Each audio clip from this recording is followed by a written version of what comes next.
So mula po Dr. Santos Station, yung huling stasyon ng pinakabagong bukas na LRT1 Cavite Extension. So maglalakad po tayo patungo doon sa isang mall.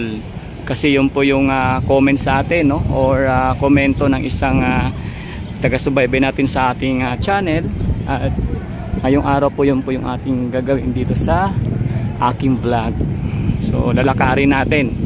So ngayon ang oras po ay nasa 3:16, no, 3:16. So maglalakad tayo simula dito mga kabayan ko.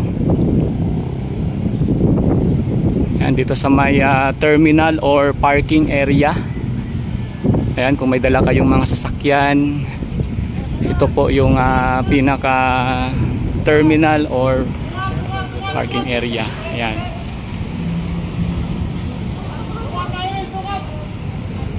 Pakalapad. Ayan. So kahit umulan, meron pa silungan dahil may bubong po rito. Ayan, kung mapapansin po ninyo. So doon na po tayo, no, sa ating pinaka-update kung ilang minuto nga yung lalakarin natin papunta doon sa sinasabing mall.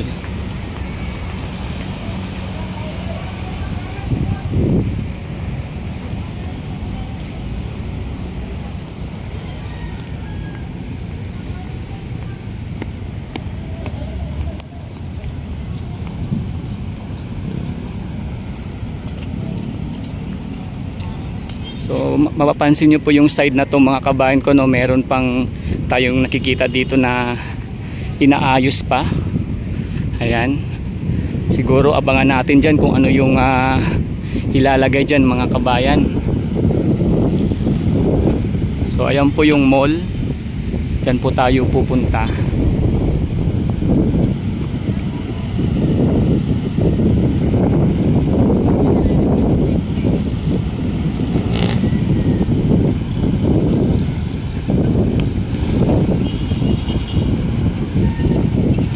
So nung wala pang LRT, dito dumadaan yung mga sasakyan, no? Lalo na yung mga jeep. Ayan. So dyan po dumadaan. At kung ikaw ay pupunta or papasok sa isang mall na ito, talagang dito ka dadaan.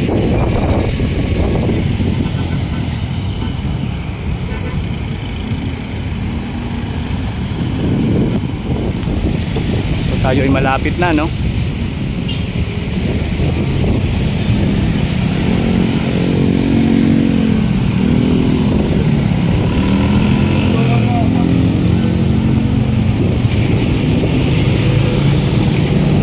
So siguro yung paglalakad po, depende sa inyo kung gaano kayo kabilis maglakad mga kabayan, no? Siyempre iba-iba rin tayo ng paglalakad eh. Merong mabilis, merong medyo mabagal, at merong mas mabilis. So nasa inyo na rin siguro, depende sa paglalakad. So ito na yung ano, no, yung isa sa pinaka bahagi or area ng mall. At kung mapapansin dito po sa mall na ito sa may sukat, so bali dalawa, no, parang tagusan. Meron pa po sa kabila mga kabayan, no, yun po doon, no. So ito po yung pinaka area na medyo malapit doon sa LRT1 Cavite Extension. So nakarating po ako dito sa oras na 3:19 or 15:19. So 3:16, 3:19, halos ano lang, 3 minutes mahigit lang mga kabayan ko, no. Naritan ko itong area ng mall. So ang ano po, ang mall na ito ay hanggang po doon sa may kabila. Pero dito, kung dito ka muna magsisimula, ayan, narating mo sa kaagad sa loob lang ng kulang-kulang 4 na minuto mga kabayan. Or lagpas ng 3 minutes. Ayan, sa mall na ito.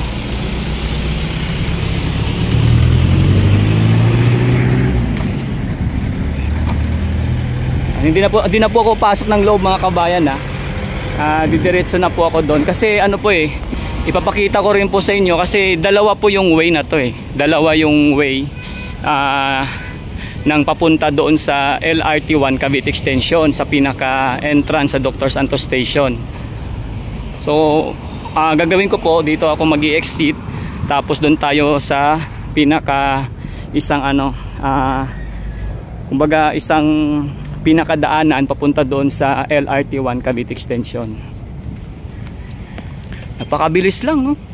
So yun nga, sabi ko nga po mga kabayan ko, depende po sa inyo kung iba-iba tayo kasi ng ng paglalakad. Merong mabilis, merong mabagal, at merong mas mabilis, di ba? So sa akin, from 3:16 to 3:19 mahigit, no? So mga lagpas 3 minuto lang ang aking ginawang paglalakad simula nga doon sa Dr. Santos Station, mga kabayan.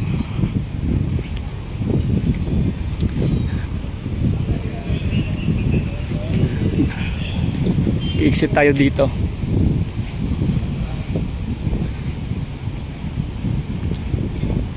Hanapin natin yung pinaka-exit. Doon naman tayo pupunta sa sa kabilang way.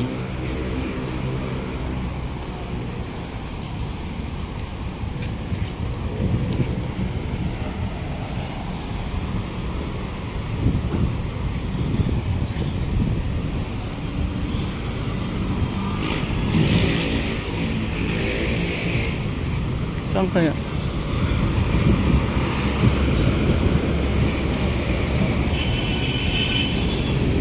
Sir, may palabas ba dyan, sir? May palabas? May pala dito. Yun, may palabas. May palabas.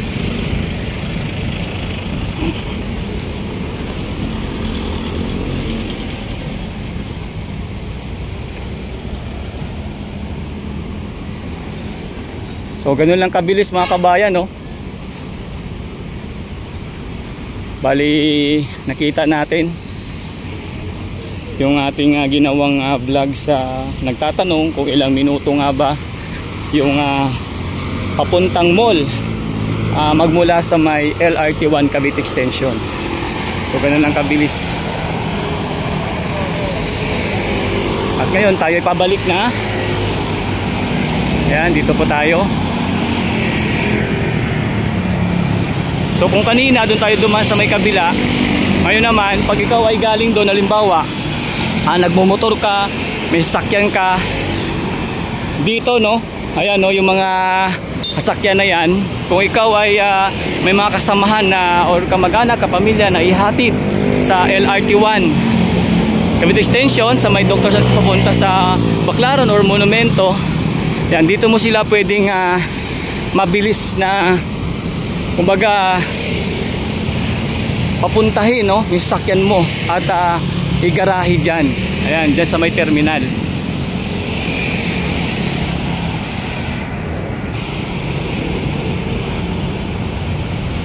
So yung may signboard po.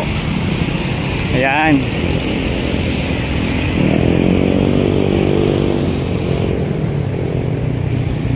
So ito yung mga kabayan, no? Bali, kung kanina doon ako galing papunta doon sa isang mall, ngayon naman dito ako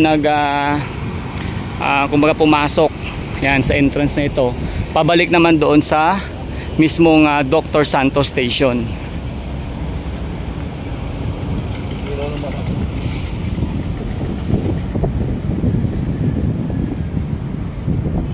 So ongoing pa, no, may iba pang inaayos. Kung mapapansin ninyo mga kabayan ko sa may mga gilid nitong terminal or parking, ayan, meron pang mga inaayos dito na patuloy na pinapaganda.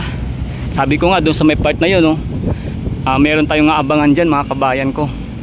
So kung mapapansin po ninyo, napakaluwag po ng napakaluwag ng terminal or parking dito, no. Ayan, napakaluwag mga kabayan, no.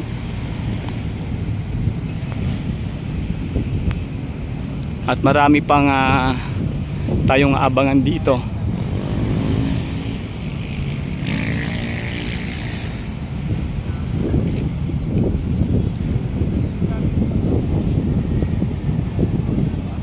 So yan, talagang no, masasabi ko na napaka komportable pag kahit na may sasakyan ka, di ba, park mo dito, di kaya kung meron kang ihatid, di ba, papunta sa LRT Cavite Extension. Tapos yun nga, pag meron pag-ulan ay masisilungan pa, di ba? Habang ikaw ay nag-aantay ng susundo or maghahatid sa'yo. So ayan po, tanong na natin yung pinaka Dr. Santos Station dito nga po sa ngayon yung pinaka huling stasyon nitong LRT1 Cavite Extension. At nakikita nyo ba yung mga kabayan ko, no? Abangan natin yan. Malamang yan na yung karugtong sa mga susunod pa na istasyon na idadagdag dito nga sa napakagandang LRT1 Cavite Extension. Ano daw?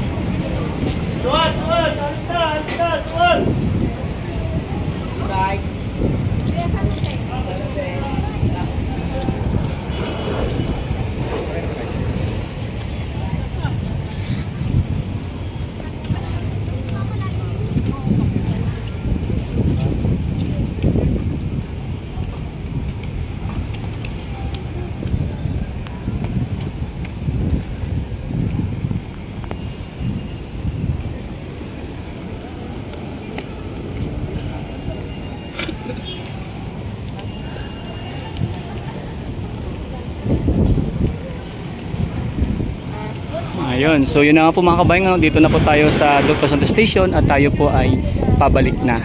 So yun po yung ating ginawang pinaka vlog or update dito sa ngayon, at kung saan nakita natin or tayo mismo ang naglakad simula dito patungo doon sa isang mall, dahil nga merong nagtatanong sa atin about sa ating vlog, at atin naman kumbaga sa loob ng 3 minuto o mahigit, no?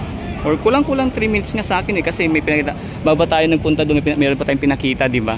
So masabi ko na mga nasa 3 minutes or kulang-kulang 3 minutes lang ay nasa mall na tayo pag mula ka dito sa My Dr. Santos Station. Pero depende pa rin po yung kung paano kayo kabilis maglakad. Nasa inyo pa rin po yun mga kamay. So sa muli, ito nga pala si Daddy D, at salamat po sa walang samang suporta dito sa aking channel. Thank you so much po, at hanggang sa susunod nating update. Maraming salamat po sa mga mag-subscribe at mag-share at mag-like itong ating video. Salamat po mga kabayan.